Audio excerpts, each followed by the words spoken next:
How's it going, everyone? In today's video, I'll show you on how you can connect Prusa printer to Bambu Studio.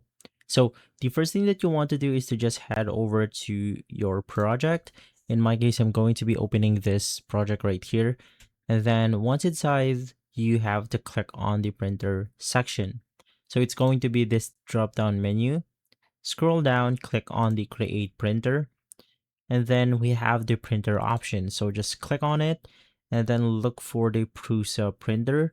In my case, I'm going to be selecting the original Prusa.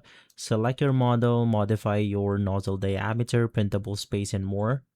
And then you just want to click on OK. Now we have to import the print setting. So I'm going to be importing from Prusa, and then let's do the Prusa Mini 0.4 nozzle. I'm going to import my generic ABS template, and same thing with the process template. Click on the create button, and there you have it. You have successfully connected your Prusa printer to Bambu Studio. Now, as a final step, just click on this Wi-Fi icon, set up your device, and that should be it. If this video has been helpful, leave a like, subscribe, and follow us for more videos like this. Thanks for watching.